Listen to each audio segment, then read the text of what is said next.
jusqu'à ce que nous trouvions ce qu'il veut. On ne doit pas être tranquille. Sinon, une œuvre sera non faite. Tronquons, changeons radicalement tout ce que nous avons autour de nous et avec nous comme distraction, comme moyen de distraction pour poursuivre, parce que les jours sont ardemment mauvais. Le moment arrivera où on n'aura pas la tranquillité pour lire la Bible comme ça. Le moment arrive où on n'aura pas la tranquillité pour lire la Bible comme ça. Vous n'aurez pas le temps tranquille chez vous pour vous asseoir en disant que nous allons prier. Il faut que je prie le Seigneur. Lorsque nous avons la tranquillité, cherchons et prophétisons-en. Profitons-en alors que nous avons la tranquillité. Profitons-en alors que nous avons la tranquillité. Je dis bien, profitons-en alors que nous avons la tranquillité. Le moment arrive où nous ne pourrons pas. Le moment arrive où nous ne pourrons pas lire, s'asseoir ou même avoir le temps d'appeler quelqu'un pour dire frère comme nous. Le moment arrive. Serrons-nous maintenant. Faisons-nous violence. Trouvons des meilleurs moments. Nos meilleurs moments pour entrer dans l'intimité avec notre Dieu qui nous aime tant. Cherchons-le de toute notre force. Si nous prions, il ne répond pas, il est à l'œuvre. Prions. Il ne répond pas, déposez la Bible, restez tranquille, attendez-le, il se manifestera. Il se manifestera, très certainement. Vous me suivez? Le Seigneur Jésus a promis que le moment où il va venir, quand les choses subites vont être jetées sur la terre, alors que les gens sont sur la terre, ce sera le moment de distraction. Il suffit seulement de lire la Bible là-bas et voir des choses là. Ben, plusieurs moyens de distraction sont mis par l'ennemi. Et le véritable problème, c'est que nous ne voyons pas que c'est l'ennemi qui est derrière, parce qu'on s'attend à ce que l'ennemi fait toujours quelque chose de mauvais. On s'attend à ce que l'ennemi fasse toujours quelque chose de mauvais, que ceci est mauvais, c'est parce que ceci est mauvais. On ne voit pas de mal qu'il y a derrière. Vous me suivez? Le Seigneur a dit que prenez garde que ces jours-là ne viennent sur vous à l'improviste. Prenez garde que vos cœurs ne s'appesantissent. Vous entendez ce qu'il dit? Ne s'appesantissent par le manger et le boire. Vous entendez ça? Et que ces jours-là ne viennent sur vous. Le manger et le boire. Donc, Dieu en a dit par là qu'évitez les fêtes. C'est là où vous allez manger, vous buvez. Évitez cela, que ça ne vous distrait pas. Que ces choses ne vous distraient pas. Il dit, et les soucis de la vie. Les soucis de la vie. Ouais, qu'est-ce qu'il veut faire demain? Ouais, qu'est-ce qu'il veut faire? Ouais, me voici avec les diplômes. Ouais, je ne suis pas encore marié. Ouais, mon mari va venir quand? Ouais, je vais habiter où? Ouais, je vais payer le bail avec quoi? Ouais, les soucis de la vie. Lorsqu'il parle sans parabole, on ne veut pas comprendre. Il dit, ne vous souciez pas du lendemain. Il a dit ça. Est-ce qu'il y a besoin d'interprétation? Ce n'est pas clair pour tout le monde. Le lendemain aura soin de lui. À chaque jour suffit. Donc il y a des peines pour chaque jour. Tu es aujourd'hui là, tu n'as pas encore fini les peines d'aujourd'hui. Tu penses déjà à demain. Comment il va épurer les peines de demain? Alors, qu'est-ce qui va nous arriver?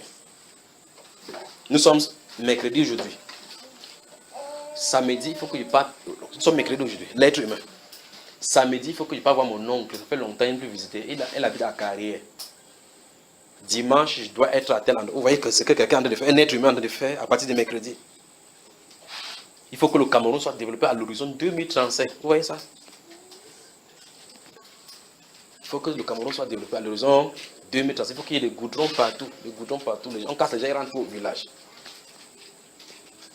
Ce qu'il veut dire, c'est que sur le plan humain, humainement parlant, il y a des arguments qui peuvent être alignés et que c'est juste. Mais si on entre dans la vérité, c'est satanique. C'est diabolique.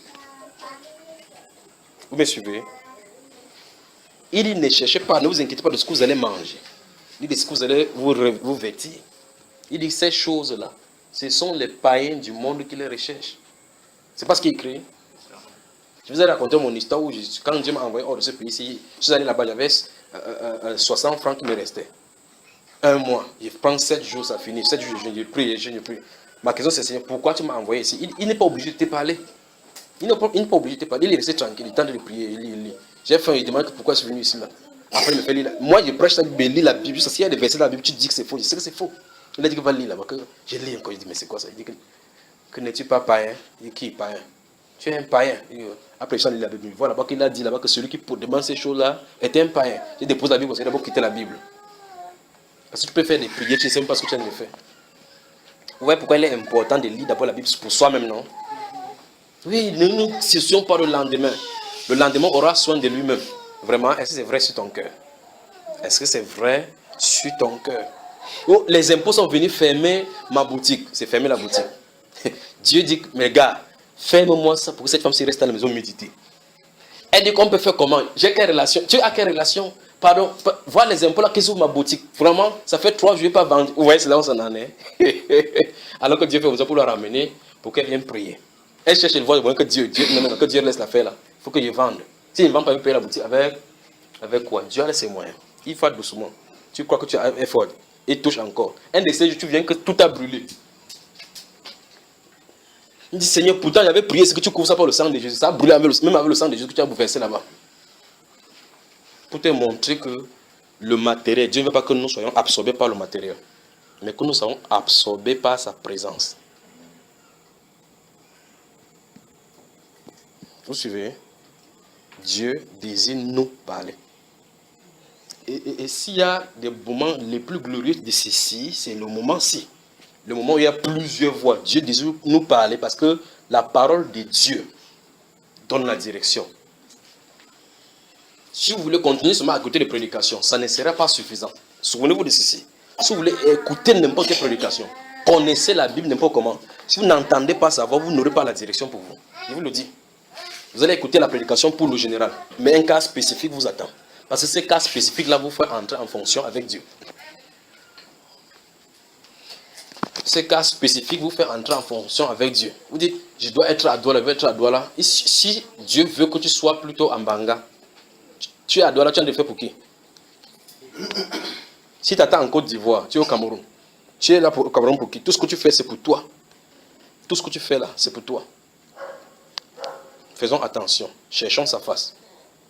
Jean chapitre 10.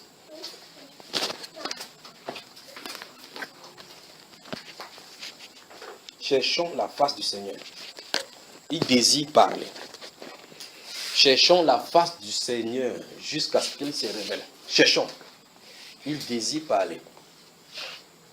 Il y a un souffle qui est en train de souffler. Il y a un souffle. Il désire parler.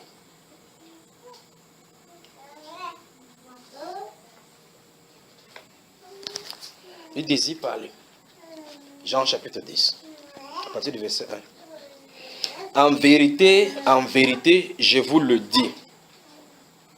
Celui qui n'entre pas par la porte dans la bergerie, mais qui monte par ailleurs, est un voleur et un brigand. En vérité, je vous le dis. Celui qui n'entre pas par la porte dans la bergerie, mais qui monte par ailleurs est un voleur et un brigand. Donc le Seigneur dit ici qu'il y a des principes immuables. Il y a des choses qui sont arrêtées de façon immuable. Que vous n'avez pas le choix que de faire comme cela a été positionné. C'est ce qu'il a de dire. Donc si on dit que la porte c'est par ici, quelqu'un doit monter par ici, justement vous allez voir chacun va porter la chaise pour se défendre directement, pas vrai? Parce que c'est pas normal que qu'un être humain en train de traverser par la porte, par la fenêtre. C'est que c'est un voleur. Continuons. Mais celui qui entre par la porte est le berger des brebis. Le portier lui ouvre et les brebis, soulignez frère. Si vous avez la souligner, mettez la peinture dessus.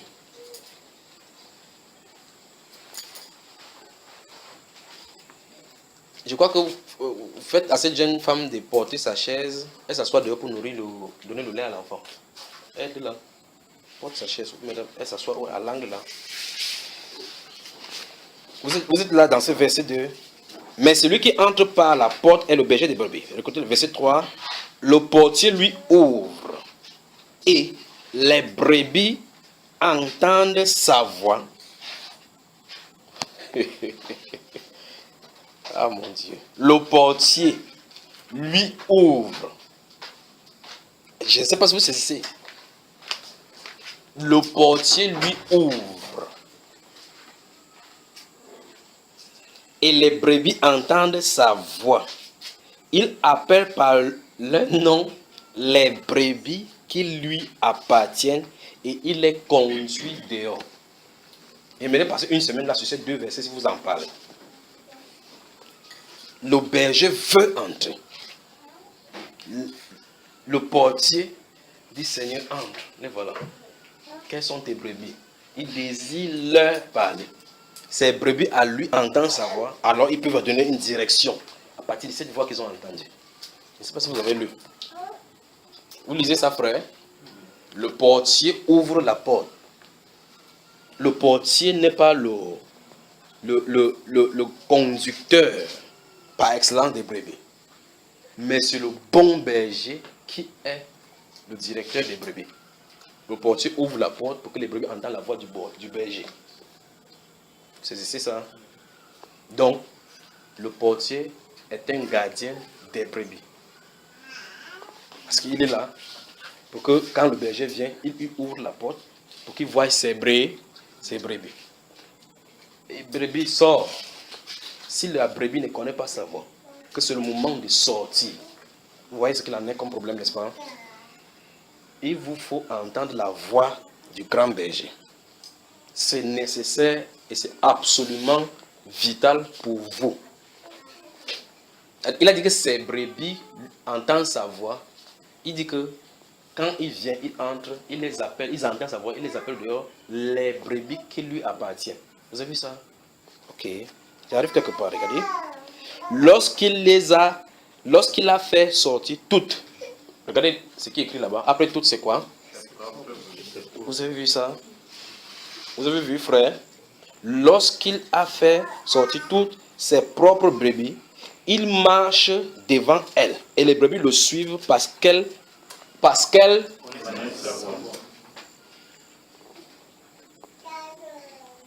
Je ne sais pas si vous me saisissez tout simplement. Je veux que chacun rentre dans sa chambre de secret et cherche cette relation jusqu'à ce que cette relation soit établie. C'est vital pour vous. Si c'est établi, vous ne pourrez pas dire à quelqu'un que est-ce que celui-ci est vrai, est-ce que celui-ci est faux. Le bon berger, quand vous allez entendre, quand il va parler au travers de quelqu'un, vous saurez que c'est lui qui est en train de parler. Vous me suivez? Je veux que vous saisissez ceci bien. Il ne s'agit pas de savoir que le prédicateur est en train de prêcher la vérité. Quelqu'un peut prêcher la vérité mais t'entraîner dans l'égarement. Il faut que vous sachiez cela. Suivez attentivement. Quelqu'un peut prêcher la vérité. Parce que s'il y a quelqu'un qui connaît la vérité ici, de l'Apocalypse, de Genèse jusqu'à l'Apocalypse, c'est Satan. Il connaît même les moindres détails, même des choses qui sont cachées ici. Mais pourtant, il n'entrera pas. Pas vrai? Quelqu'un peut connaître, prêcher cette Bible-ci, et de façon droite, et va en enfer. Vous savez que c'est vrai, pas vrai? Ok. La Bible déclare que Judas avait part au même ministère. Quand le Seigneur prêchait, les envoyait 2 à 2 prêcher, il guérissait les maladies, il faisait les mêmes choses. Il ne partait pas dire que repentez-vous, Jésus qui n'est pas... Non. Que n'est pas vrai. Non. Il prêchait la repentance et la pratique de bonnes œuvres pour le royaume. Mais lui, il n'est pas entré. Il ne peut pas aller prêcher le contraire. Non, il prêchait la vérité. Donc faisons attention. C'est pour ça que vous allez voir chacune des personnes, vous ne verrez pas, même pas un sataniste qui est entré dans l'église, même si c'est un marabout, qui s'est converti en pasteur, il travaille à la puissance diabolique, il ne peut pas venir prêcher que Jésus n'est pas ressuscité pour vous. C'est pour ça qu'il peut écrire là-bas que Jésus-Christ est le même hier, aujourd'hui et éternellement, sur sa plaque pour vous attirer. Vous me saisissez? Il peut venir là-bas en disant que l'Esprit de Dieu va vous toucher maintenant, vous, tout ce qui est versé, parce qu'il sait que Dieu guérit toujours. C'est la vérité ça, Dieu guérit toujours. Mais derrière, il a utilisé une puissance diabolique. Je ne sais pas si vous me comprenez. Ok. Alors, qui donc va créer le déclic? La voix du Seigneur. Vous me suivez? La voix du Seigneur. Quand le Seigneur parle en donnant une révélation. Si Satan parle en voulant imiter, en passant par cette même voix pour donner la révélation, tu peux savoir que ça, ce n'est pas la pensée de Dieu. Vous voyez ces choses de Matthieu chapitre 16, n'est-ce pas? Tu es le Fils de Dieu vivant. C'est le Seigneur, c'est le Père qui est dans le ciel qui a ressuscité, qui t'a révélé cela. Mais il faut que je monte à Jérusalem, souffrir 3 jours après ressusciter. À Dieu ne plaise, Seigneur. Cela ne t'arrivera pas. Arrière de moi, Satan. Vous voyez ces choses-là, n'est-ce pas? même voix en train de parler. Donc il peut dire quelque chose qui est vrai, quelque chose qui est faux, venant de deux sources différentes. Alors nous, comment on doit faire? Vous devrez entendre sa voix. C'est vital pour votre vie. Vous devez chercher ces relations-ci à genoux jusqu'à ce que ça soit établi. Ça passe par la méditation. Ça passe par l'abandon. Ça passe par l'amour pour le Seigneur. Chercher, désirer, chercher sa présence jusqu'à ce qu'il se trouve, jusqu'à ce qu'il se manifeste. Que ça va prendre 10 ans, que ça prenne 10 ans.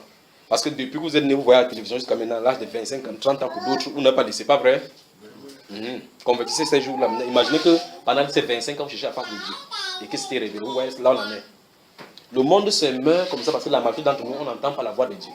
Parce que si on entend la voix de Dieu, entendre la voix de Dieu donne la direction de la marche. Entendre la voix de Dieu donne la direction de la marche. Si tous vont comme ça, de ce côté-ci, courir par ici, grande campagne ici, si le Saint-Esprit dit ne bouge pas d'un cran, tu restes tranquille. Non, pourquoi toi tu sais qui t'a parlé? Vous devez chercher cette relation. Vous devrez absolument chercher cette relation. Il dit que ce sont ses propres brebis qui les fait sortir. Il dit que ces brebis marchent derrière lui. Suivez très facilement. C'est lui qui marche devant les brebis. Ça suppose que le fils marche, il marche. Le fils s'arrête, il s'arrête. Le fils tourne à gauche, il tourne à gauche. Le fils tourne à droite, il tourne à droite. Les hommes, donc, on dit donc qu'ils sont conduits par le Saint-Esprit. Ils ne disent pas, les hommes sortent de prêcher, il faut que je sorte pour aller prêcher. C'est pas ça, il faut que je sorte.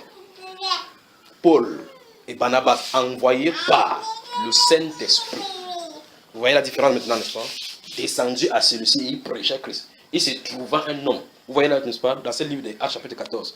Paul, alors que Paul prêchait, laissait lever, la Bible déclare qu'il avait la foi pour être guéri. Lève-toi sur tes deux pieds. C'est le Saint-Esprit qui est derrière parce que c'est lui qui a envoyé. Si vous allez prêcher, j'ai vu les gens, je suis fatigué, personne n'a cru. Qui t'avait envoyé? Souvenez-vous ce qu'il a dit là-bas. Jésus, étant sur la terre, a dit, de même quand le Fils ne peut rien faire sans au préalable voir le Père faire. Le Père parle, il parle.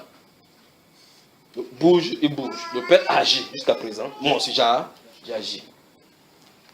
Et c'est parce que c'est jusque-là. Il est absolument nécessaire et vital que nous ayons ces relations.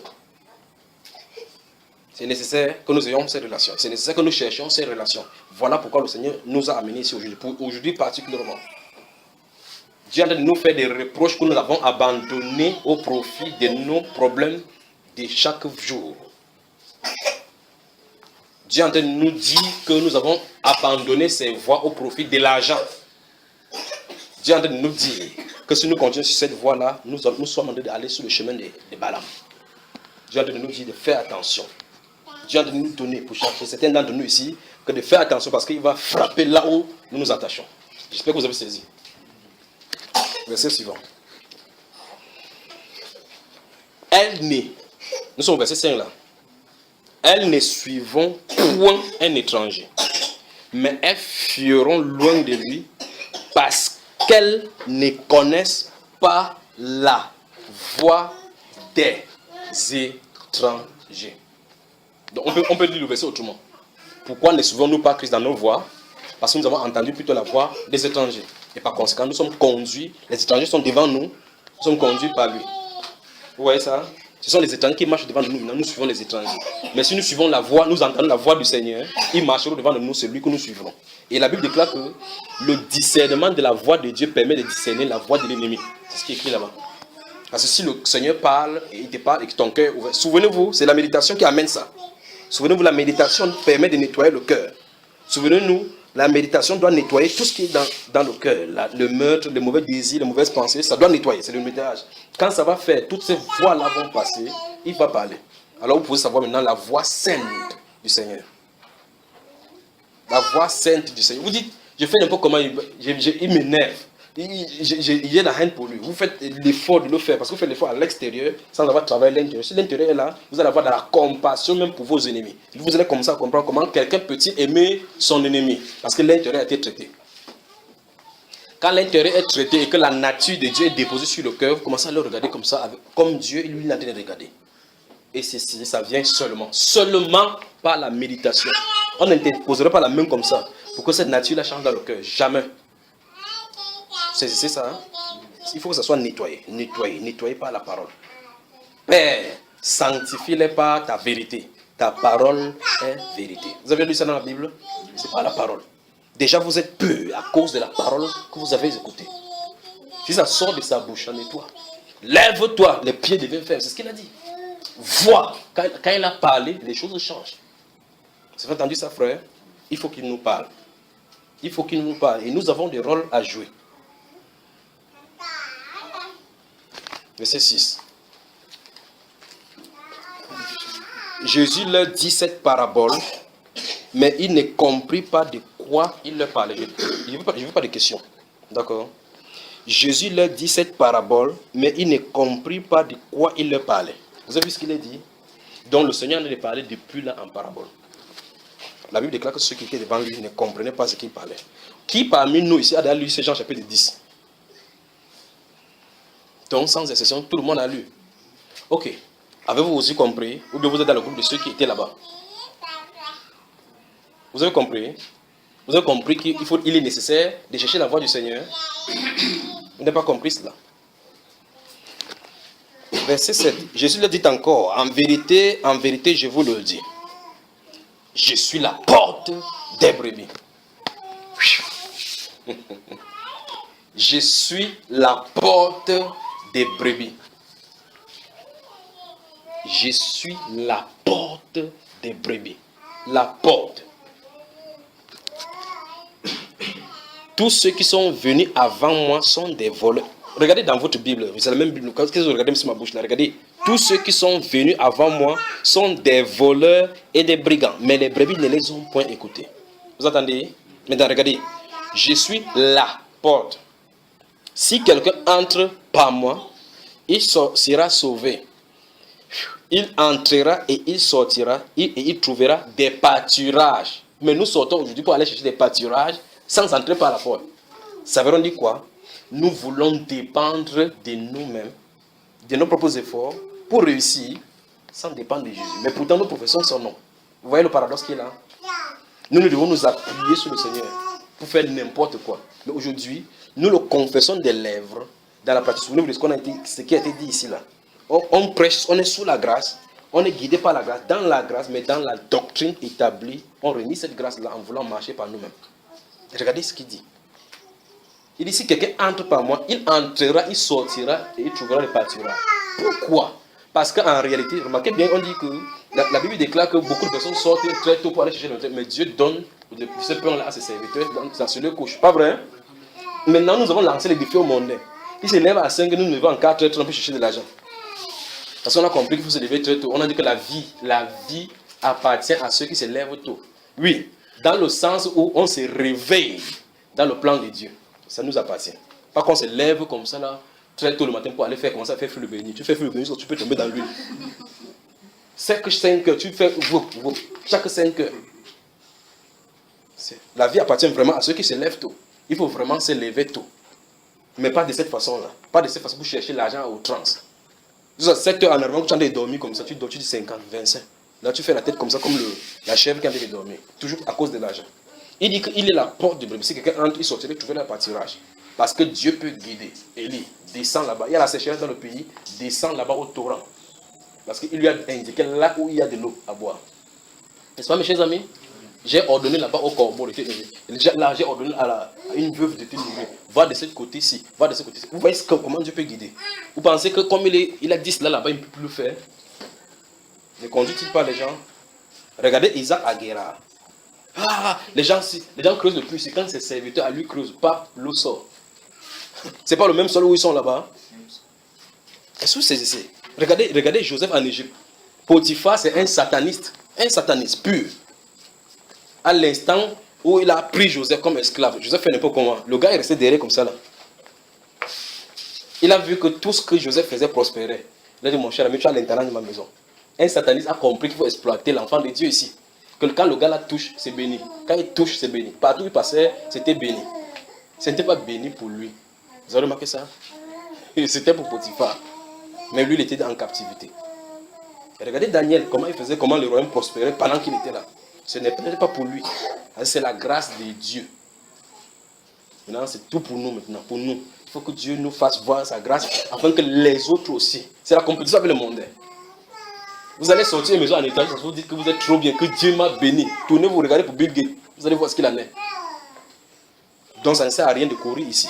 Alors maintenant, si vous regardez au-delà du rideau, vous regardez seulement votre douche là-bas haut, si vous vous y lavez. Personne sur la terre ne peut avoir cela. Tous les biens réunis ne peuvent atteindre votre douche là-bas. Même votre pavé pour entrer dans votre salon là-bas. Et pourquoi courir sur les vanités sur la terre? Et il a d'ailleurs sanctionné que sous le soleil, c'est vanité. Les gens sont fatigués. Je vous pose une question simple. Vous avez entendu parler de Pharaon, Nebuchadnezzar, Ézéchias, David. Montre-moi un terrain qui porte leur nom. Mais donc on dit que voici le terrain de la descendance de David. Montre-moi un seul. Non, j'ai fait ça pour laisser à ma descendance. Ok. La famille de Jésus. On a dit que Marie avait une maison, n'est-ce pas? Joseph, Jacques et autres. Allez à Jésus montrer un passé que ça c'est pour Jacques. On a tout pris, pas vrai? D'autres sont les bistrots, des mouvements, c'est ceux qui sont dessus. Ainsi sera tous nos avoirs sur la terre. Alors il a dit, il y a plusieurs demeures dans la maison de mon Père. Si cela n'était pas, je vous aurais dit, je m'en vais vous préparer une place. Et quand je m'en serai allé et que je vous aurai préparé une place, je reviendrai vous chercher, afin que là où je suis, vous y soyez aussi. C'est ce qu'il a dit dans la Bible. Il faut qu'on soit préparé donc, parce qu'il vient nous chercher. C'est là où nous nous trouvons. Ne vous entendez pas à d'autres prédications que préparez-vous pour la venue du Seigneur. C'est ça, tout tourne autour de cela. Donc il faut se repentir. Tout va tourner autour de lui. Le voilà à la porte. Vous me suivez, frère? Il dit que je suis la porte des brebis. Celui qui entre par moi entrera et sortira et trouvera du pâturage. Verset 8, verset 9 là. Verset 10 maintenant. Le voleur ne vient que pour dérober, égorger et détruire. Moi, je suis venu afin que les brebis aient la vie et qu'elles soient dans l'abondance. Pas que vous ayez beaucoup de maisons, beaucoup de champs. Ce n'est pas ça dont il est question. Je suis le bon berger. Voici quelqu'un qui était à la porte. C'est subitement lui qui est encore le berger. Donc, ce n'est pas lui qu'on entre. Et c'est lui qui est dehors, qui sort, qui marche devant les brebis. Vous voyez l'omniprésence, l'omnipotent de celui-là. Le bon berger donne sa vie pour ses brebis. Après, je vais conclure ici. Mais le mercenaire qui n'est pas le berger et à qui n'appartient pas les brebis, voit venir le loup, abandonne les brebis et prend la fuite, et le loup les ravit et les disperse. Le mercenaire s'enfuit parce qu'il est mercenaire et qui ne se met en point en peine des brebis. Je suis le bon berger. Qu'est-ce que le Seigneur veut nous faire comprendre, mes chers amis? Le Seigneur Jésus vient de nous dire là que si vous vous confiez en n'importe qui, si ce n'est pas lui qui est mort pour vous, vous serez déçus.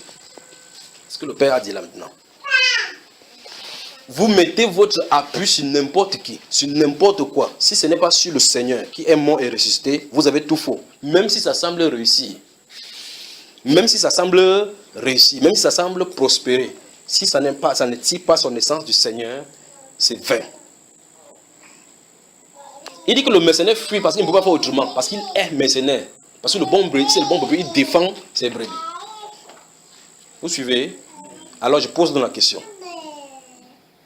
Avons-nous confiance au Seigneur Jésus-Christ? Avons-nous confiance en notre Seigneur Jésus-Christ? Ou mieux encore, en qui avons-nous placé notre confiance? Est-ce en notre capacité, en notre relation au sens humain, que j'ai telle personne, telle personne? Est-ce en cela? Est-ce en notre moyen? J'ai de l'argent. Est-ce en notre, parce qu'on se sent fort, on a le muscle, parce qu'il y a des gens qui vont au miroir et regardent les abdos. L'autre regarde les silos, dit que je suis beau ici dehors. Est-ce en cela que non, comme je suis trop beau là, c'est là que je vais trouver une belle femme, ou bien je vais trouver un bon mari? On fait un peu comme ça. Non, que même si le premier gars va m'épouser. Est-ce en cela? Dieu dit, tout dépend pour eux des temps et des circonstances.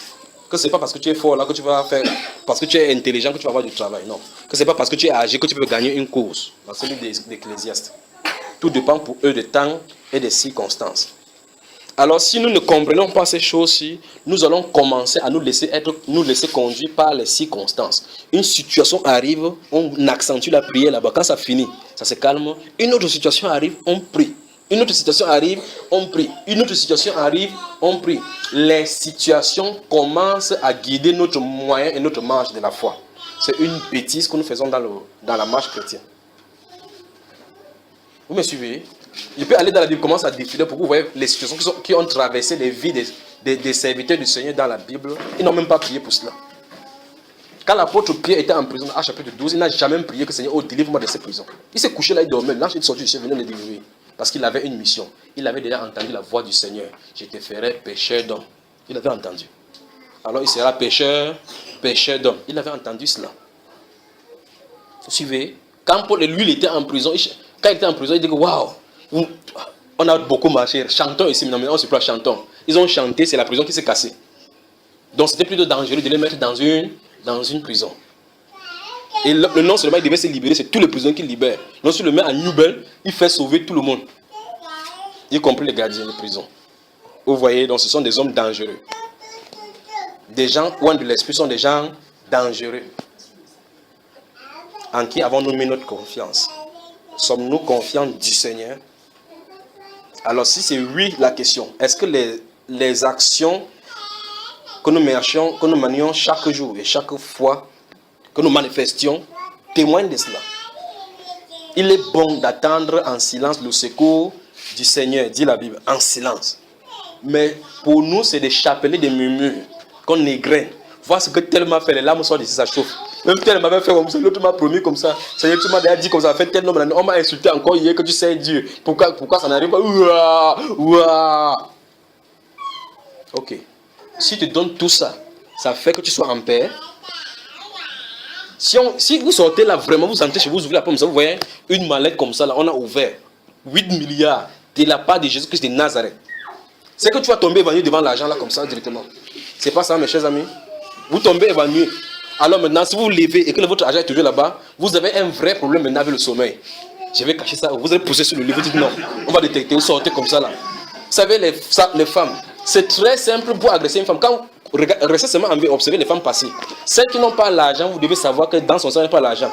Quand vous voyez une femme derrière un sac, elle fait là comme ça, vous savez, directement, elle guette comme ça, elle regarde à gauche à droite pour montrer que quoi, elle protège quelque chose. Elle ne sait pas qu'en faisant comme ça, elle attire donc les gens vers elle.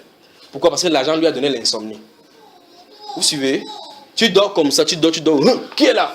Quelqu'un toque. Tu ouvres d'abord comme toi. Avant, quand quelqu'un toque, tu dis ouvre. Ils ont quoi à voler ici dedans? Pourquoi? Parce que tu étais en paix. Tu ne peux plus dormir. Première chose, tu vas aller appeler frère Eli, même si tu ne sais pas faire la menuiserie, même à 3 cadenas ici. On met 3 cadenas, tu dis non, c'est ceux qui vont casser là-bas. Même le plafond ici, l'embrouille commence. Chaque fois maintenant, tu vas penser à là, je vais cacher ça où? Si elle met en banque et que la récession tombe maintenant, tu commences à creuser le prix de la maison. Quelqu'un toque. Non, le temps que tu caches l'argent, tu t'assois. Vous voyez là où, alors que si tu as tes 25 francs, quelqu'un entre, tu sais que tu es tranquille. Vous parlez seulement maintenant, si je vous dis ma part de témoignage, vous n'allez même pas croire. Si je vous dis que depuis mon existence, je n'ai jamais eu 100 000 francs qui m'appartiennent, vous pouvez croire ça? Vous voyez, les regards montrent clairement que vous ne pouvez pas croire. Parce que j'ai fui l'argent, j'ai peur de ça. J'ai peur de l'argent. 100 000 francs, je n'ai jamais eu 100 000 francs qui m'appartiennent comme ça. 100 000, je n'ai jamais eu, jamais. Merci au Seigneur pour cela. Donner l'argent à Papa Tani, il a 2 milliards. Papa Tani dit qu'il faut, j'avais son projet qu'il avait oublié depuis. C'est pas ça, Papa Tani. Que tu es où? C'est qu'il va dire que maman a dit contrôle à l'assemblée. Pourquoi on ne dit pas que je ne suis pas venu? Je suis pour nous deux. Pendant qu'il construit la maison pour nous deux aussi. Pourquoi? Les projets vont susciter. Manifestons les projets du ciel. Ne nous laissons pas distraire par ces choses ici. Souvenez-vous de ce que ça nous dit. Ça ne veut pas dire qu'il n'y a pas de projets que vous devez réaliser sur la terre. Je suis de vous la dire ceci. Les vrais projets que vous devez réaliser sur la terre, ce sont les projets selon la volonté de Dieu. Et comment ces projets viennent? Lorsque vous connaissez exactement ce que Dieu vous veut, vous pouvez faire n'importe quel projet. Pourquoi? Parce que Ephésiens 2 dit quoi? Nous sommes son ouvrage, ayant été créés en Jésus-Christ pour des bonnes œuvres. Les bonnes œuvres, c'est sur la terre-ci, ce n'est pas en haut. Il n'y a pas de bonnes œuvres en haut. Là en haut, c'est la fête de toutes ces bonnes œuvres que nous avons fait ici. Les bonnes œuvres, c'est sur la terre. Alors si nous faisons n'importe quelle œuvre sans le Seigneur Jésus-Christ, nous entachons ça de notre souillure. Voilà pourquoi je suis en train de parler de se tourner vers lui d'abord. Et se tourner vers lui d'abord, c'est pour qu'il sache donc les bonnes œuvres qu'il a préparées pour nous afin que nous les accomplissions. Alors ces œuvres-là pourront donc témoigner de sa gloire. Vous me suivez? En qui avons-nous mis notre confiance? Nous sommes confiés à qui? Si demain ça chamboule, ce sur quoi tu t'appuies, tu peux t'en sortir. Observez les ministres qui sont en prison. Sur quoi se basaient-ils? Ils avaient la puissance, le pouvoir. En un jour, le gendarme qui te gardait, celui qui dit, monsieur le ministre, sous vos respects, crac, en prison. Le gardien de prison qui te voyait sur la prison, te voit aussi là comme ça. Là. Lui, il est libre, tu es en prison. Tu vas lui dire que pardon, permets-moi que donne-moi une cigarette là-bas en cachette. Il dit, monsieur le ministre, ce n'est pas la règle ici. Je vais te donner 2 millions. Tu donnes 2 millions pour un bâton de cigare, un bâton de cigarette. Vous voyez là, l'être humain s'en est réduit. Cherchons la face du Seigneur. Alors maintenant, il y a un problème que nous devons examiner, vous et moi maintenant. Vous êtes d'accord avec moi? On examine. On examine. Ouvrons dans le livre du prophète alors.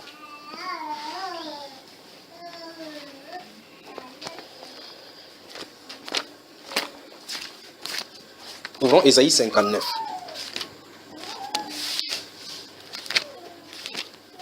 Souvenez-vous, souvenez-vous, souvenez-vous, souvenez-vous, souvenez-vous, cherchez la face du Seigneur. Cherchez la face du Seigneur, pas pour demander qu'il te bénisse. Cherchez la face du Seigneur, pas pour demander qu'il te fasse, pour que tu sois riche aussi, que tu aies de la voiture et de la maison, que tu n'aies pas venu accompagner les autres sur la terre, non. Cherchez la face, désirez sa présence pour occulter ce qu'il a à dire de toi. Quand il aura à dire de toi, tu sauras quelle destinée il a pour toi. Mes destinées sont tous entre tes mains, Seigneur. Vous avez vu ça dans votre Bible? Mes destinées sont toutes entre tes mains. Alors maintenant, si nos destinées sont entre ses mains, qu'est-ce que nous voulons faire ici? Pourquoi un prédicateur veut dire que toi-même tu peux changer ta destinée sur la terre? Mais c'est terrible, pas vrai? Que tu peux décider de changer ta destinée. Donc, ce que Dieu a prévu, tu fais que ça n'accomplit pas. Ésaïe 59. Donc, nous avons vu qu'il faut que nous enlevons tout ce qui crée obstacle à ce que nous entendions savoir. N'est-ce pas? Verset 1 de Ésaïe 59. Non. Ça veut dire que c'est un mensonge. Non, la main de l'Éternel n'est pas trop courte pour sauver, ni son oreille trop dure pour entendre. Ça veut dire que lorsque nous parlons chaque fois, ce n'est pas qu'il ne nous entend pas. Il veut dire qu'il y a un obstacle. C'est l'obstacle qu'il veut qu'on enlève. Non! La main, Seigneur, je souffre beaucoup, je souffre beaucoup, je souffre beaucoup. Savez-vous que le moment avant que tu n'entres en souffrance, d'une façon ou d'une autre, il t'a averti? D'une façon ou d'une autre, il t'a averti. Verset suivant. Mais ce sont vos crimes qui mettent une séparation. Donc, qu'est-ce qui nous empêche avec Dieu? Je veux que vous répétez encore ce qui est écrit là-bas. Qu'est-ce qui nous empêche avec Dieu? Les crimes. Crime. Crime. Crime. Pour ceux qui sont les jurys, vous savez que crime, c'est quelque chose de peine à plus de 10 ans d'emprisonnement. Donc la Bible déclare que si on veut prendre ça sur le plan du droit camerounais, ça veut dire que vous avez commis des choses qu'on doit vous mettre en prison au moins pour 10 ans. 10 ans à montant. Des crimes. Est-ce que vous entendez? Dieu n'a pas dit que c'est un délit. Si les délits sont entre 5 ans, c'est quoi? 5 à 10 ans. Les infractions des petites peines, là, moins de 5 ans. Donc, ça veut dire que si nous avons des problèmes et qu'il y a un barré avec Dieu, ça veut dire que, supposons que chaque crime c'est ceci. Combien d'années nous avons en prison? Dieu dit que mais c'est les crimes que vous commettez qui mettent une séparation entre vous et moi. Ce sont vos péchés qui vous cachent sa face. Donc, le verset 2 dit, mais ce sont vos crimes qui mettent une séparation entre vous et votre Dieu. Franchement, ayant vu en clair que bref, c'est que la méditation, en lisant cette Bible-ci, on désirerait seulement s'enfermer pour résoudre ce genre de problèmes. Nous sommes d'accord? Au chapitre 1 de ces livres-ci, au verset 17, il a dit, venez et plaidons. Donc Dieu veut qu'on entre dans l'intimité pour régler ces problèmes. Si vos péchés sont rouges comme le cramoisi, ils deviendront blancs comme neige. C'est ce qu'il a promis, non? Donc ça veut dire qu'il faut qu'on vienne pour qu'il expie nos péchés, qu'il efface ce qui crée la séparation. Regardez bien. Il y a la séparation entre nous et Dieu et l'empêche de nous écouter.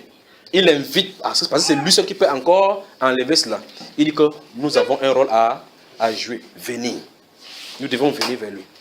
C'est toi là-bas. Voilà, amène la piscine. Il dit, ce sont vos crimes qui créent une séparation entre vous et votre Dieu. Vous avez vu cela? Après il dit, ce sont vos péchés. Donc ces crimes-là, ce sont les péchés qui vous cachent sa face. Mais suivez, frères, sondons nos cœurs. Ôtons tout ce qui peut créer obstacle entre nous et Dieu. Ce que nous connaissons consciemment, mettons cela de côté. Ne me dites pas que vous ne pouvez pas. Vous pouvez, parce que depuis que Christ a expié à la croix, la puissance du péché a été brisée. de tel enseigne que la Bible déclare que ne vous livrez pas au péché. Donc, il vient nous révéler que nous avons la capacité de ne plus nous livrer au péché. La Bible déclare qu'on dise non à ces injonctions. Donc, tu peux dire non aux injonctions du péché. Vous suivez? Vous me suivez, n'est-ce pas? Parce que là où vous êtes, tuer, c'est un péché. Si je mets un verre d'acide ici, je fais comme ça, waouh, ça brûle la table. J'ai dit que si quelqu'un boit, on voit. Vous allez voir, chacun va regarder comme ça, là. Ça ne pouvait pas avoir l'effet sur lui.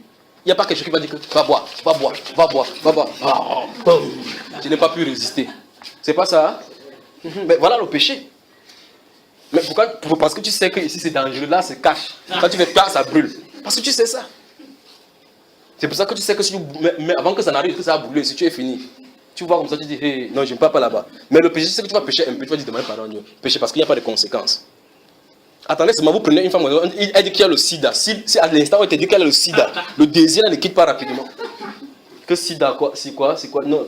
Que Dieu te bénisse, que Dieu te bénisse. Pourquoi? Parce que c'est qu'il y a un danger de mort. La Bible déclare qu'on rejette cela. Renoncer au mensonge. Dit la Bible, renoncer. Donc, nous avons le devoir de renoncer. Et que chacun dise la vérité selon son cœur. C'est ce que la Bible dit, frère. Donc, on a le pouvoir sur le péché par la puissance du Saint-Esprit. Vous me suivez? Donc, il dit donc que ce sont nos crimes, ce sont vos péchés qui créent une séparation entre vous et votre Dieu. C'est ce qu'il dit. Après, il dit, car vos mains sont souillées de sang. C'est ce passage maintenant, si elle commence à développer à la lumière du Nouveau Testament. Nous allons voir. Vous voulez qu'on ait un instant? Ok.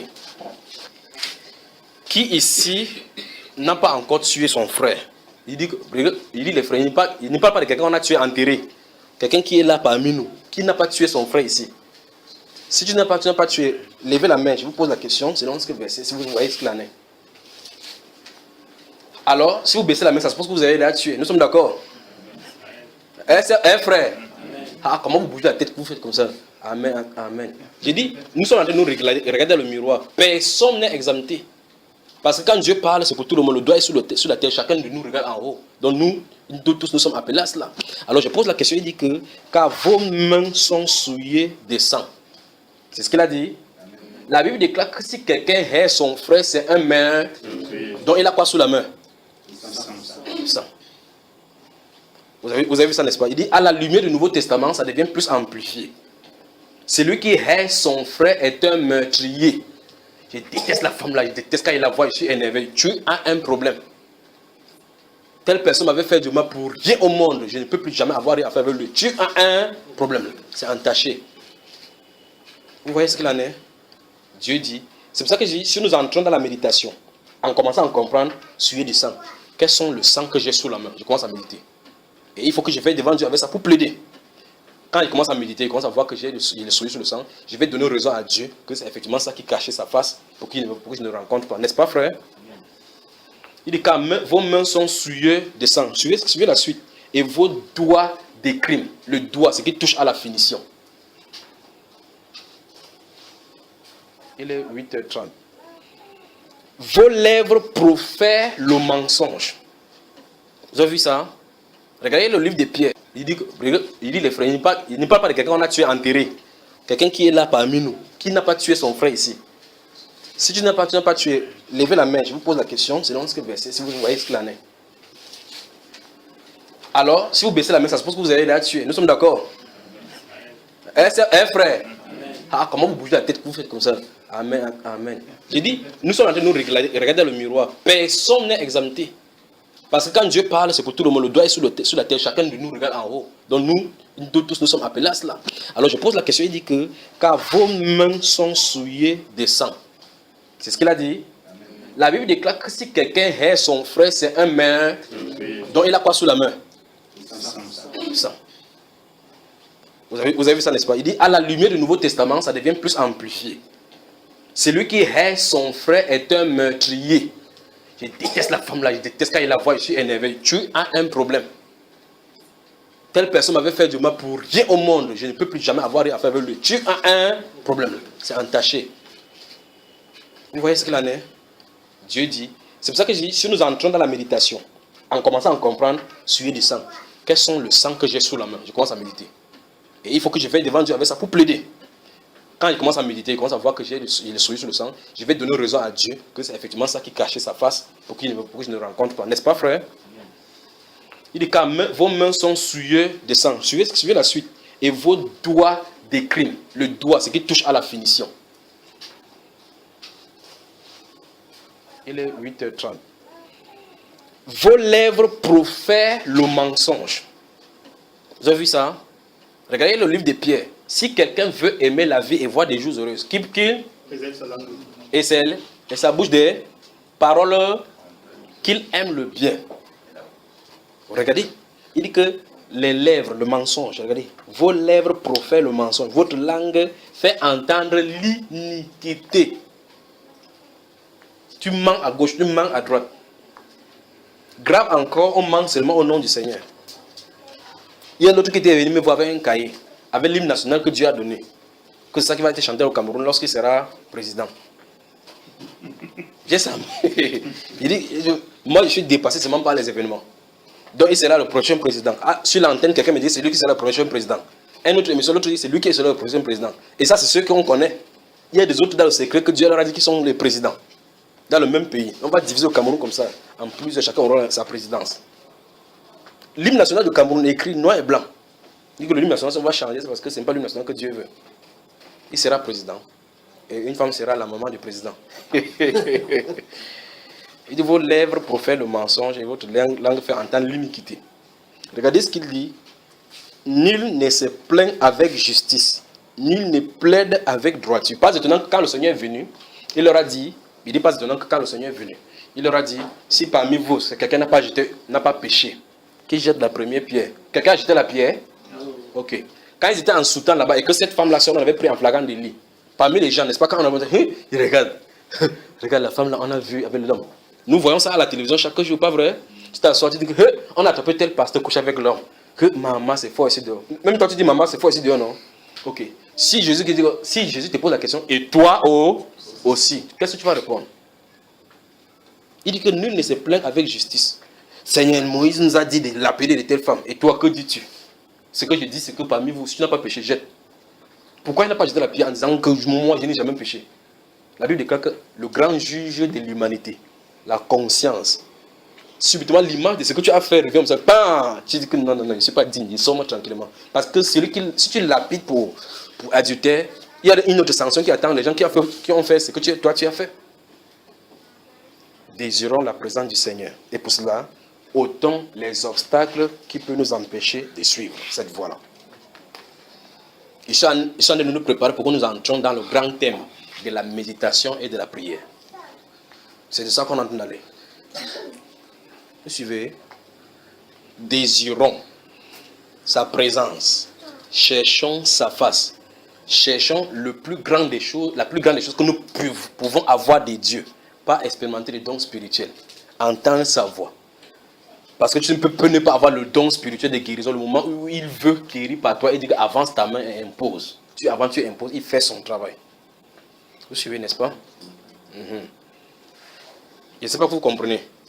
Je suis en train de préparer le grand thème, la prière et la méditation. C'est ça qu'il y en a de préparer. Donc, ça veut dire qu'il faut qu'on enlève les obstacles, comme Dieu en a dit ici. Et ça, c'est individuel. Chacun connaît son propre cœur. Le Seigneur dit, il rendra à chacun selon ce qu'est son œuvre. Et l'apôtre Paul dit dans ce livre de Romains chapitre 12, verset 16, il dit, c'est ce qui paraîtra au jour selon mon évangile, selon lequel Dieu jugera les actions secrètes des hommes.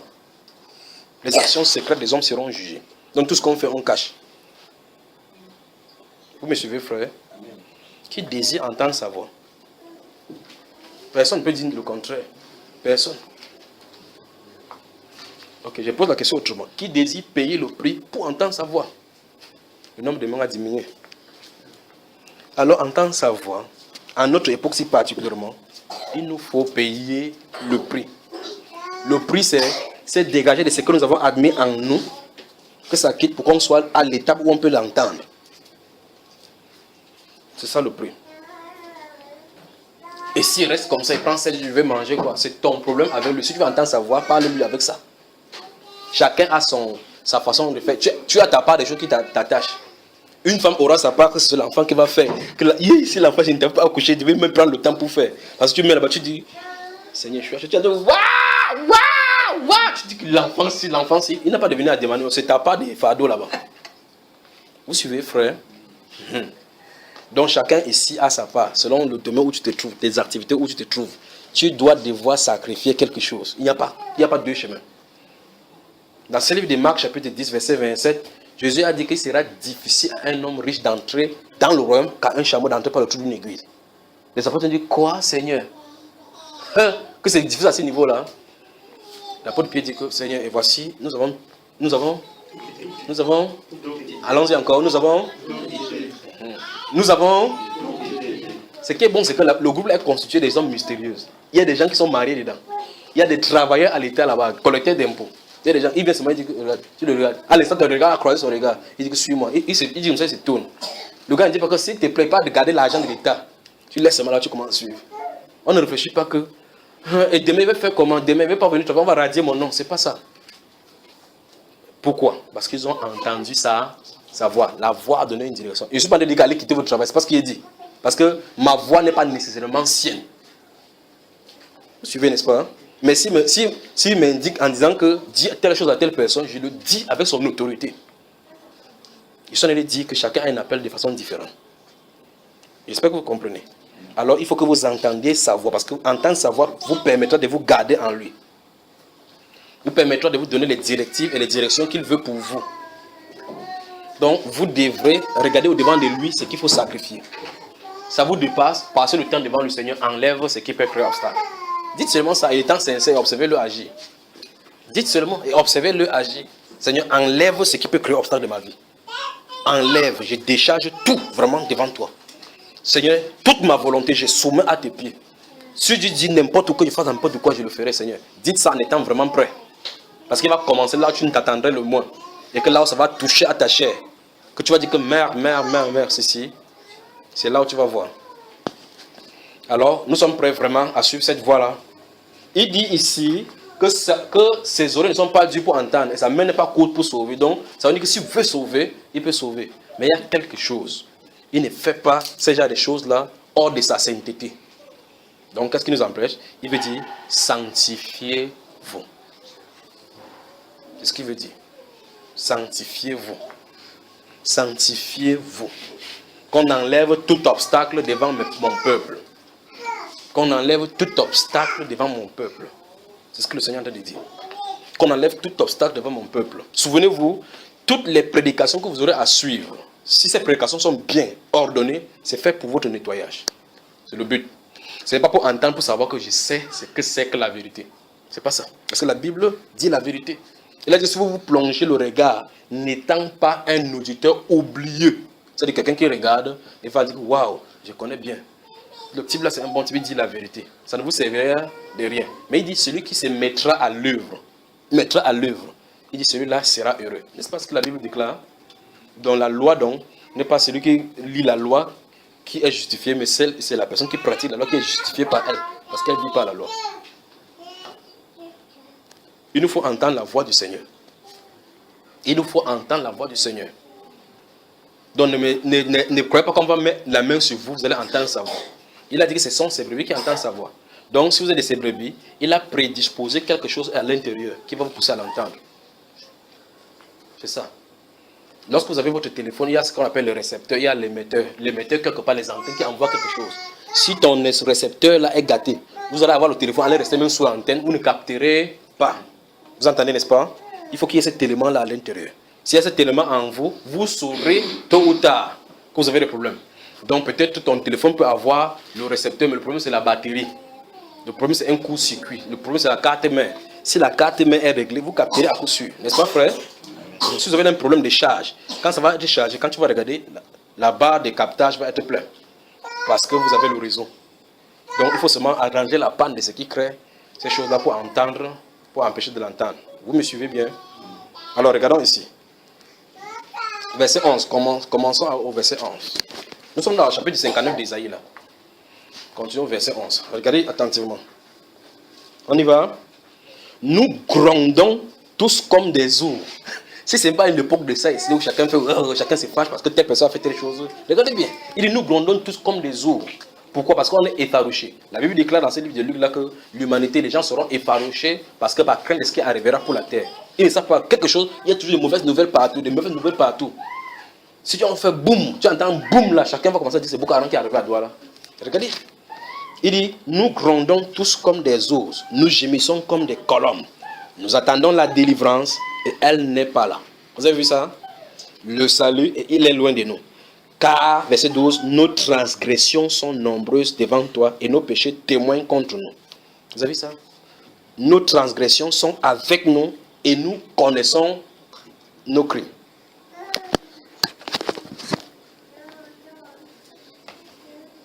Vous avez vu comment le prophète parle? Il dit nous avons été coupables. Après, il va dire que c'est pour cela que l'arrêt de la délivrance est éloigné. Nous tâtonnons en plein jour. Mais Dieu va s'étonner qu'il n'y ait pas des personnes qui intercèdent. Qu'est-ce qu'il va faire? C'est seulement son bras. Souvenez-vous, le bras. Quand c'est le bras du Seigneur qui se lève comme il se levait dans l'ancien temps. Quand son bras se lève, il prend son épée. Il commence à avancer. C'est pour le jugement. Alors son bras va lui servir d'appui et de justement. Il va prendre la justice maintenant comme cuirasse. Donc faisons attention. Il faut qu'on examine nos vies pour regarder si nous avons des crimes qui sont devant nous. Il faut qu'on les enlève. Nous devons faire cela. C'est absolument nécessaire que nous le fassions. Vous ne pouvez pas faire ça sérieusement si vous vous laissez distraire. Vous ne pouvez pas faire ça sérieusement sans sacrifice. Vous ne pouvez pas faire ça facilement sans sacrifice. C'est-à-dire quelque chose dont votre vie doit devoir être mise de côté. C'est ça que je suis en train de le dire. Parce qu'en réalité, si vous voulez voir ce dont vos vies charnelles en dépendent, vous ne pourrez pas les éloigner par rapport au temps que vous avez. Vous allez toujours consacrer les maigres temps aux choses de Dieu. Et pendant ces maigres temps, quantité de vos pensées sera encore dispersée vers ces choses mondaines. Et le reste du temps vers la fatigue. Nous ne pourrons que bâiller en disant Seigneur, tu sais toutes choses. Et nous dormons. Quand je me mets à genoux, je vois le poids que les serviteurs de Dieu dans l'église emportent aujourd'hui. C'est ce qu'il disait à l'autre personne la dernière fois. J'ai dit que j'ai regardé pour l'apôtre Paul. J'ai observé ces choses. J'ai dit que si l'apôtre Paul, on lui disait qu'il vient dans cette époque, il refuserait. Je vous le dis. Il dit en voyant ce que les apôtres Paul ont traversé, en voyant ce que nous sommes en train de vivre, l'apôtre Paul refuserait de venir à cette époque-ci. Parce que je préfère l'époque de persécution. Parce que l'époque de persécution fait que tu sois en la présence de Dieu chaque fois pour chercher sa face. C'est ça le problème. Quand il y a la liberté et le libertinage, nous sommes sous la grâce. Christ a tout accompli. Et si j'étais avec quelqu'un, un ancien de l'église baptiste, il fume comme ça, il verse devant moi. Il dit que mon fils, tout ce que tu bavardes là, la Bible se résume en une seule parole. Crois seulement. Avec la cigarette, il fait, par respect, il bloque ma respiration. Il respire comme ça, il croise les pieds comme ça parce qu'il venait de gagner un marché, un contrat de milliards. Et pour fêter ça, il a pris la cigarette. Il dit que je paye ma dîme. Toute la parole que tu lui dis là, il fait, il balance la cigarette devant moi. Ça se résume en ceci, crois seulement. J'ai cru, voilà les milliards. Vous remarquez, qu'est-ce que ceux-ci ont les anciens? Comment a-t-il fait pour être ancien de l'église? Il dit que toute la Bible se résume en croix seulement. Tu crois en quoi? Crois seulement. Ton marché est bloqué? Crois seulement. Donc ça va se résumer sur cela. Vous voyez là où ça se trouve dans l'église. Il dit que j'ai eu à absorber la nicotine comme ça pendant 1 heure de temps. Parce que chaque fois, il fait pour. Après, il dit que je prends la pour aller prendre le feu d'air. Je reviens, il dit crois seulement. Crois seulement. Tu sais, n'importe quelle partie de la Bible dit que non, tout ce que tu dis, je sais. Mais la Bible dit que crois seulement. Voilà le point où on se retrouve. Nous devons sacrifier quelque chose. Nous avons sacrifié des choses. L'apôtre Pierre donc dit dans ses Marc chapitre 10, verset 28, il dit voici, nous avons tout quitté pour te suivre. Qu'en sera-t-il de nous? Le Seigneur Jésus dit il n'est personne qui, ayant quitté son père, sa mère, ses enfants, ses terres, ses maisons, il dit à cause de mon nom, ne gagne en ce siècle-ci au centuple des pères, des mères, des sœurs, des maisons, virgule, avec des persécutions. Et au final, la vie éternelle. L'autre là, on ne veut pas lire. Avec les persécutions, c'est ça. Les gens, ils mettent le truc noir sur ça pour ne pas voir ça. Il dit qu'il veut les maisons de terre. Jésus a dit qu'on fait des maisons de terre. Il dit que ces choses-ci, ça s'obtient avec des persécutions. Alors, tu fuis ici au Cameroun, tu fuis, tu laisses la terre. Tu t'es perçu parce qu'on a été poursuivre. Tu arrives quelque part, un chrétien te reçoit dans sa maison. Tu n'as pas eu de terre. Donc, faisons attention. Observons nos vies devant le Seigneur. Enlevons tout obstacle qui peut nous empêcher de l'écouter. Nous devons, je veux qu'on comprenne la nécessité dans ce livre de Jean chapitre 10 que nous avons lu. Il veut dire que si nous n'écoutons pas sa voix, nous allons écouter la voix des étrangers. Et très souvent, c'est la voix des étrangers qui nous ont conduits. Dites-moi, vous tous, vous êtes sortis dans différents milieux. Qui vous y a conduit?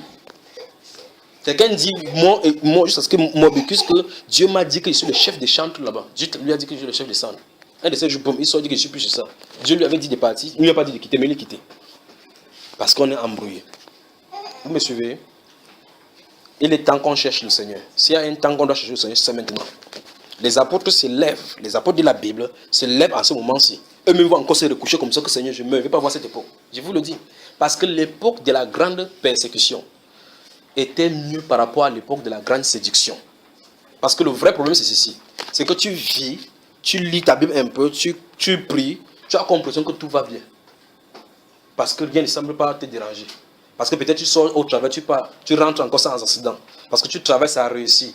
Quand tu amènes la promotion au niveau du travail, tu crois que Dieu est avec toi. La séduction. La séduction. Il faut que ça soit secoué. Il te conseille d'acheter de moi de l'or éprouvé par le feu. Allons seulement dans sa présence et voyez. Allons seulement dans sa présence et voyez. Vous allez entendre des choses terribles que vous ne croirez pas que ça pourrait vous arriver. Alors que Dieu te dise par exemple que je te veux à part pour au moins 2 mois sans que tu ne sortes. Toi que ton pied marchait toujours comme pour un chien. Tu vas confirmer ce qu'il en est. Je vais faire comme avec la Seigneur et je vais faire comme nous sommes trop intelligents maintenant. Je vais faire comme avec la BRS. Je vais faire comment? Dieu fait comme ça, il ne te parle plus. Tu dis n'importe quoi, il ne parle plus. On te chasse d'abord, mais les gens dehors. Est-ce que c'est même Dieu qui m'a parlé? C'est lui qui a l'œuvre. Tu vas commencer à comprendre qu'ils étaient errants sur la terre. Eux dont le monde n'était pas dit. Ils allaient dans le ventre, dans les antres de la terre. Vous allez commencer à comprendre ce que ça veut dire. Vous allez commencer à comprendre ce que ça veut dire. Vous avez aimé même le document de vos biens parce que vous attendiez ce qui est meilleur. Vous allez entendre ce que ceux-là ont vécu. Donc le confort que nous avons aujourd'hui, c'est un handicap pour notre foi vivante. Le confort que nous avons aujourd'hui, c'est un handicap pour notre foi vivante. Parce que ça nous pousse à confesser notre foi comme étant vivante lorsque les biens matériels nous arrivent. Pourtant, nous savons tous que cette foi-là implique le domaine spirituel. Nous savons tous que cette foi-là implique le domaine spirituel. C'est le spirituel qui doit d'abord régner, dominer sur nous. Pas le matériel gouverner sur nous et nous baigner de ces huiles boueuses. C'est ça. Si ce n'est pas comme ça, la vie de foi, on va avec la cigarette dire, je crois seulement. Crois seulement. Nous sommes sous la grâce. Et la grâce, la période de grâce nous enseigne de faire attention, de ne pas mépriser la grâce. Et nous enseigne à renoncer. C'est ce que l'enseignement de la grâce, n'est-ce pas? Donc sous la grâce, l'enseignement c'est renoncer. Renoncer. Donc si on faisait quelque chose, qu'on ne le fasse plus. Renoncer aux mondanités et à la convoitise. Renoncer à toutes ces choses. On doit renoncer. Donc il doit y avoir une séparation. Nous sommes sous la grâce. Nous ne sommes plus sous la loi. Donc on n'a plus besoin de dire ceci. On n'a plus besoin de dire ceci aux gens. On peut dire ceci. C'est écrit dans leur cœur. C'est écrit dans leur cœur. Pourquoi ils ne font pas? Ils ne font pas. Vous vous souvenez dans Éphésiens 4, nous avons lu de ces jours. Et voici ce que j'ai dit, ce que je déclare dans le Seigneur. C'est que vous ne devrez plus. C'est un ordre. Vous ne devez plus marcher. Le style de vie doit changer. N'est-ce pas mes chers amis? Qui est prêt à s'engager? Ça doit prendre maintenant les décisions. C'est maintenant que ça doit être pris. Vous êtes prêts? Vous êtes prêts à aller devant le Seigneur? Qu'il vous y conduise. Qu'il vous y conduise. Mais souvenez-vous, nul ne peut venir à moi si le Père qui m'a envoyé ne l'attire. Souvenez-vous. Souvenez-vous de ce Jérémie qui osera de lui-même se présenter devant toi, ô Éternel. Souvenez-vous. Que le Seigneur te bénisse.